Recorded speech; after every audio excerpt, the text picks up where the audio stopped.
into your blue, into your blue. Stars, I keep seeing stars inside your eyes. In my mind, I'm holding on to all the sparks, flying through the dark while we collide.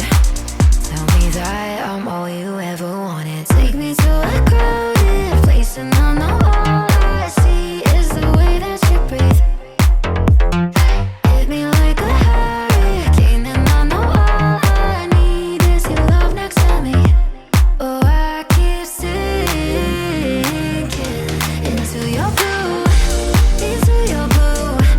Yeah, I keep sinking into your blue. Welcome to Eagle Vision for Wednesday, March 19, 2025. I'm Zaire, and today's top story highlights college life as many of our seniors are preparing to continue their educations next year.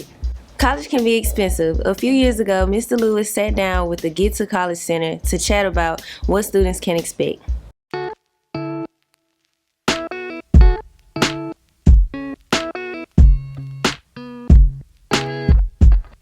I guess go ahead and tell me a little bit about some of the cost of college and what students can expect. Okay, so each college will break down cost of college into different categories. So you'll have direct costs and indirect costs. So your direct costs are your tuition, your room and board, your residence hall. So those things that are actually billed to your student account at the college. Your indirect costs will typically be categorized as a personal expense category, miscellaneous and transportation. You see it categorized different things at schools, but that actually adds up for students. That can mean anything from paying for your laundry to get done in the dorm. It could mean that maybe you're going to go out to eat in town with your friends one night, and so your meal plan's not going to cover that bill. Maybe it means you're going to take a trip on spring break. You may have lab fees if you're taking some science classes. You may have to buy a certain uniform if you're in nursing school or some kind of medical professional. You may have to buy some certain clothes that you wear to class. So there are a lot of additional expenses that go into the indirect costs that aren't billed to your student account necessarily, but will go into the expense you need to factor in. It could be as simple as going to the athletic games. Maybe you have to pay for football tickets, or you've got to pay for, parking when you go over to the basketball game or something like that. Right, so it's a pretty daunting task for students to try to figure out exactly what it's going to cost. What would be the best way for a student to go about that? Okay, so each school is required to break down those indirect costs as an estimate, which I mentioned. So you'll see that included in their cost of attendance. So by law, they're supposed to have that listed somewhere. They should have it listed somewhere. It's estimated. It's not necessarily the most accurate information that you can find. They may estimate that living in town costs this many $1,000s, where you could do it cheaper with more roommates. So it's just a guiding light. It's not the end all be all for students, but we tell them in the cost of attendance, you see the tuition, you see the books, you see the residence hall, and then you will see a line item that will range. Like I said, it's usually called miscellaneous, personal and transportation, other expenses, and it can range anywhere. Some schools it's $2,000. I've seen it up to $8,000 at schools. So when you're looking at the full cost of attendance, a student will panic and think that's a lot of money that I've got to write a check for. And it's important to remember for students, it does add to your bill. That's an expense that those costs will make college more expensive for you.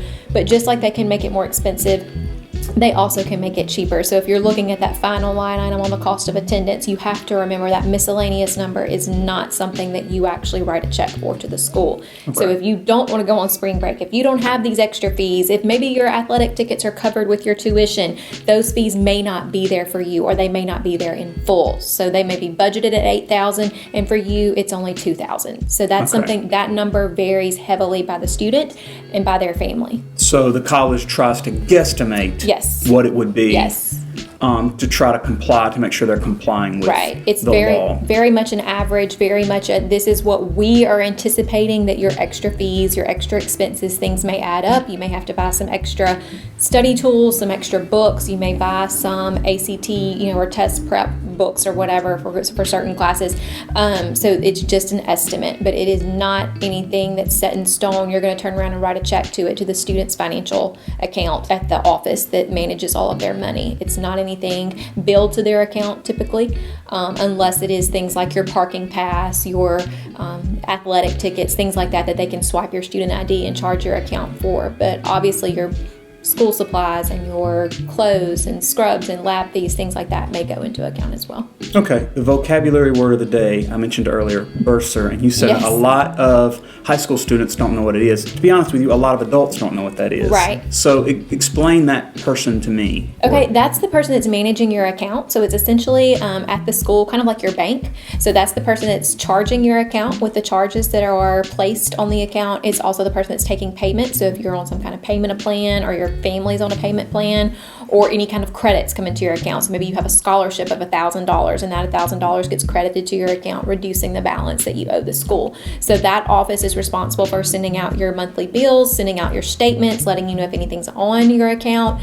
Because as you probably know from your time in school, if something is on your account and it gets time to register for the next semester's classes, they won't let you register and make a schedule until that account's cleared. So you may think, I'm ready to go sign up for classes, and in reality, maybe you got a parking ticket for $15 or so. If you can find a parking ticket as cheap as $15, more power to you. Right. But you've got to go clear that up and get that account cleared Right. before they'll let you make a class schedule for the next semester. So they just are in charge of making sure you can see your account at any time, what credits, what charges are there. Is that an office that a student can contact even ahead of time before going to college with any possible questions? They can, and a lot of times you'll see it rolled into maybe the student's financial aid office, so it's Right. sometimes operating out of the same place. Not every school refers to it by the same thing, but usually it's account services, it's students' accounts, it's student affairs services. So you'll find it in different places, but a lot of times it does operate pretty closely with the financial aid office because they're processing the student aids awards and their scholarships as well.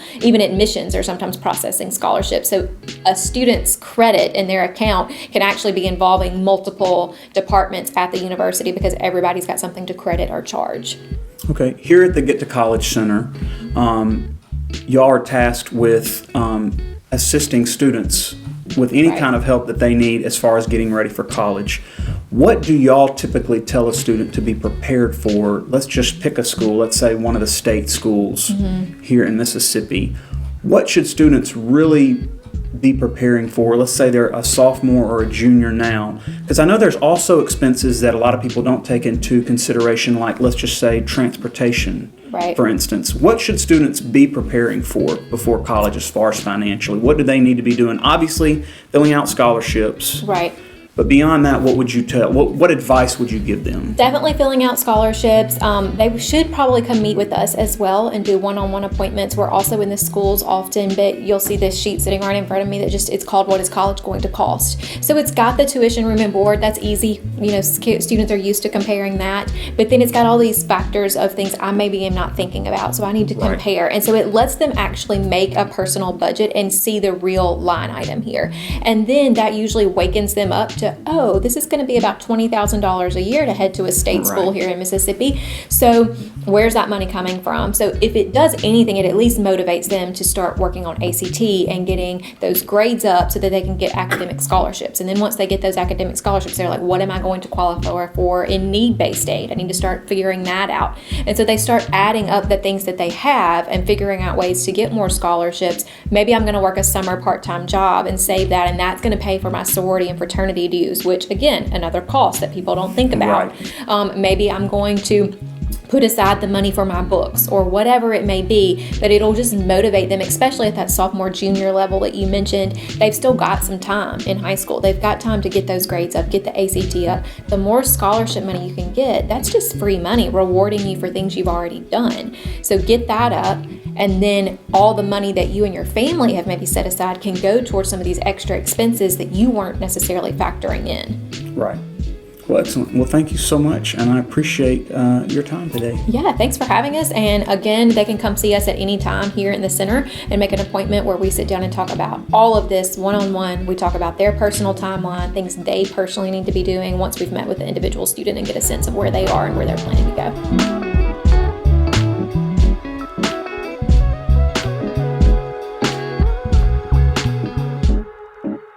We want to check in with Miss Bake to get updates on the busy choir schedule this spring. Good morning, Horn Lake High School. This is Miss Beck, your choir director for just a few more last 9 weeks. And then we will have Mr. Copeland, our new choir director, will be here starting the new school year. And we'll have more about that later on when he gets a chance to come in town, and he's going to interview on EVTV, so you guys get a chance to meet him. But to wrap up this school year, we've got quite a few things on the choir schedule. This coming Monday, the 24th of March, we have a concert. It's going to be here in our Commons area, and it's all of our competition music for this semester, from Solo and Ensemble Festival to our upcoming State Performance Assessment, Bluff City Choral Festival. All that music will be on parade or will be shown Monday night at our concert. And then next Friday, we have our State Performance Assessment, kind of like state testing, but for our craft. And then just a few weeks later, we have the Bluff City Choral Festival, which will be held in Senatobia, Mississippi, on the Northwest Campus. That is on the 11th of April. And then right after that, just a week or so after that, after prom, of course, and Easter, we have our pop concert on April 24th. And that is just what it sounds like. It's going to be Broadway and pop music. That'll be here in our theater, in our auditorium, and that's always a lot of fun. The choir members get to really show off some of their different genres and things that they like to perform. And then the next day we head off to Branson, where we'll compete at Music in the Parks and get to spend some time in Silver Dollar City and some other fun things that we're going to be doing. Then we're back at school just a few days. The very next weekend, we're traveling to Cookeville, Tennessee, where we'll get to perform with the Tennessee Tech University Chorale and a community choir called the Master Singers. We'll be performing in a 150-voice choir, a brand new work called Illuminare by a composer named Elaine Hagenberg. And we'll get to sing with a professional orchestra at that event. So we're just excited. We've got a lot coming up, but we hope that you would come out and join us for either of our concerts here on campus. It's easy to remember because one is March 24th and the other is April 24th. So hope we can see you at one of those events. If you're interested in choir for next year, we will have information available starting April 1st for those interested. Thank you. We have tryouts for various teams coming up for next year. We caught up with the Coach Davis about girls basketball yesterday. What's going on, Horn Lake family? This is Coach Davis here, just informing everybody that we'll be hosting tryouts for the Lady Eagles basketball team on April 29th through May 1st. Again, that is April 29th through May 1st. Only thing you need is a current physical. You need basketball shoes. That means no Crocs, no P6000s, no 9060s. You need basketball shoes, okay? You need basketball apparel as well, athletic wear. Again, looking forward to it. Everybody's welcome to come out and go Eagles.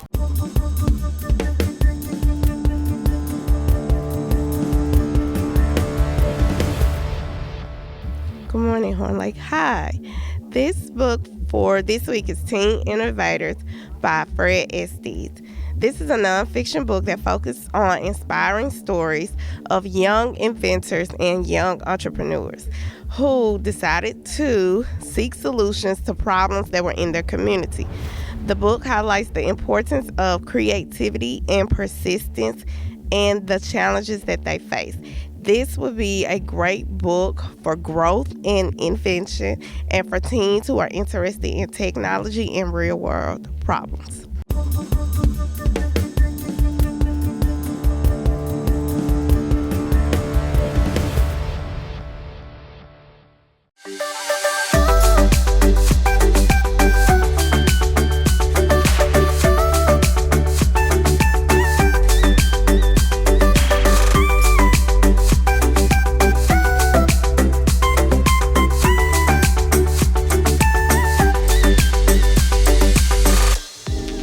This week's featured vocabulary words are dynamic, eclipse, and emerge.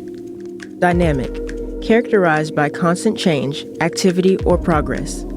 Eclipse, A loss of significance, power, or prominence in relation to another person or thing. Emerge. Become apparent, important, or prominent.